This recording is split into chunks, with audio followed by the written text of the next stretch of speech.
Shri Balaji tractors and मोटर्समध्ये कोणताही tractor खरेदी करा आणि मिळवा हमखास बक्षीस. तर मग विचार कसला करताय? आजच आपला ट्रॅक्टर घरी आणा. आमचा पत्ता पुणे नाशिक हायवे, कुकडी कॉलनी, नारायणगाव, तालुका जुन्नर, जिल्हा पुणे. आमदार शरददादा सोनवणे यांचे खंदे समर्थक, निष्ठावंत शिवसैनिक म्हणून ज्यांची ओळख या परिसरात आहे किंवा या तालुक्याला आहे, असे मयूर भाऊ पवार पिंपळवंडी जिल्हा परिषद गटातून उमेदवारीच्या अपक्ष म्हणून उमेदवारीच्या रिंगणात आहेत.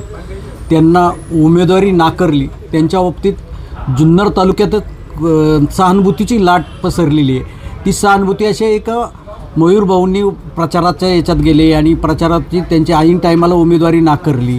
का नाकारली? आता स्वतः मयूर पवार भाऊ आपल्या बरोबर आहेत. आपण त्यांच्याकडून समजून घेऊ. मयूर भाऊ नमस्कार. नमस्कार. मयूर भाऊ, तुम्ही उमेदवारीच्या रिंगणात कसे आलात, काय सांगाल? जय शिवराय. यांना साधारणतः 3 महिन्यापूर्वी 4 महिने झाले, त्यावेळेस निवडणूक जाहीर झाली, आरक्षण जाहीर झाले. श्रेष्ठींच्या आदेशानुसार किंवा आमच्या सर्व मित्रपरिवाराच्या इच्छेवरून मी उमेदवारीची तयारी चालू केली. निवडणुकीची पूर्णपणे सर्व घडामोडी चालू असताना मी पूर्ण मतदारसंघात माझा खूप मोठा मित्रपरिवार आहे, माझे नातेवाईक आहेत. मतदारांपर्यंत पोचलो. मतदारांचा उत्स्फूर्त असा प्रतिसाद मला मिळाला. त्यामुळे मी ह्या निवडणुकीला सामोरे जात आहे. तुमच्यावर अन्याय केला, ऐन टायमाला उमेदवारी कापली, हे बाबत तुम्ही काय सांगत आहे?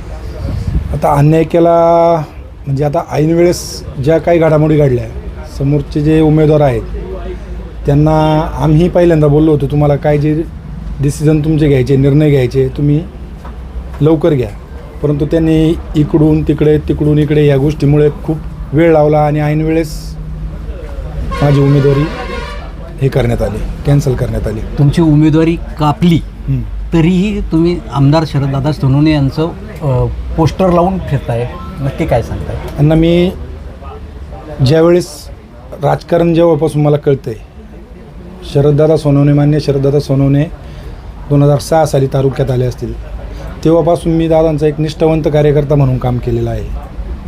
असा तो विषय असल्यामुळं जे काही माझे मित्रपरिवार आहे, दादांबरोबर काम करणारी माणसं आहेत, माझा मित्रपरिवार आहे, त्यामुळे त्यांची सर्वात जास्त मागणी अशी होती का उमेदवारी ही मलाच मिळावी. कारण प्रामाणिकपणे आत्तापर्यंत मी त्यांचं कुठलीही अपेक्षा न करता काम करत आलो होतो, मतदारांपर्यंत पोचलो होतो. ह्या सर्व गोष्टी आहेत. तुम्हाला काही ज्येष्ठांचा असा सल्ला आहे का व तुम्हाला राजकीय करिअर फार मोठं आहे, तुम्ही आता म्हणजे जरी उमेदवारी अर्ज भरला असेल तर माघारीच्या दिवशी माघार घ्यावी आणि पुढचं पाऊल टाकावं, किंवा काही जण असे चर्चा करतात का उमेदवारी दिली मग मयूर भाऊंची जी काही नाराजी असेल ती काढली जाईल, म्हणजे तुम्ही नक्की काय पुढचं काय असं? आता ज्येष्ठांचं असं काय म्हणणं माझ्यापर्यंत तरी कोणत्या आलेलं नाही. आता ते कोणत्या हेतूने बोललेत, काय बोललेत ते पाहावं लागेल.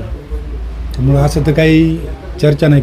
कारण मतदारसंघात पूर्णपणे मी फिरल्यामुळं आणि लोकांपर्यंत पूर्णपणे पोचल्यामुळं जनतेचं तर असं म्हणणं आहे की ही उमेदवारी लढलीच पाहिजे, ही निवडणूक कोणत्याही परिस्थितीत लढलीच पाहिजे, माघार घेता कामा नये, असं सर्व जनतेचं, माझ्या मित्रपरिवाराचं, नातेवाईकांचं, सर्वांचं म्हणणं तेच आहे. ज्यांना आता उमेदवारी दिली ते म्हटले का मयूर भाऊंची नाराजी काढली जाईल. मग नाराजी काढली जाईल म्हणजे तुम्ही ऐन टायमाला माघार घेणार का? नाराजी काढणे किंवा ह्या गोष्टी याच्यातून खूप वेगळ्या आहेत. आता त्याची वेळ निघून गेलेली आहे.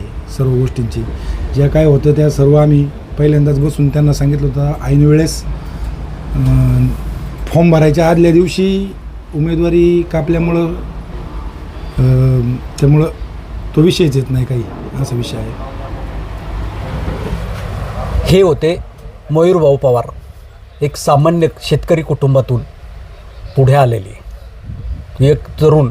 आळेफाटा या नगरीत येतो, आपला उद्योग व्यवसाय सांभाळत असतो, त्याबरोबर एक छंद म्हणून राजकारणात आले. परंतु ते निष्ठावंत कार्यकर्ते म्हणून शरददादा सोनवणे यांच्याबरोबर राहिले. ऐन टायमाला उमेदवारी नाकारली. पहिल्यांदा कामाला लागा म्हणून सांगितलं गेलं, मतदारसंघात हिंडले, लोकांचा प्रतिसाद मिळाला, मतदारांनी चांगला रिस्पॉन्स दिला. जरी आर्थिक सक्षमता नसली तरीही मित्रपरिवार आता उभा राहिला आहे असंही मित्रपरिवारातून सांगितलं जातं आहे. आणि ऐन टायमाला आता माघार नाही, आता रडायचं नाही, लढायचं ही भूमिका घेऊन शेवटपर्यंत हे रिंगणात राहतील. Suresh Bhujbal, AB news network, Alephata.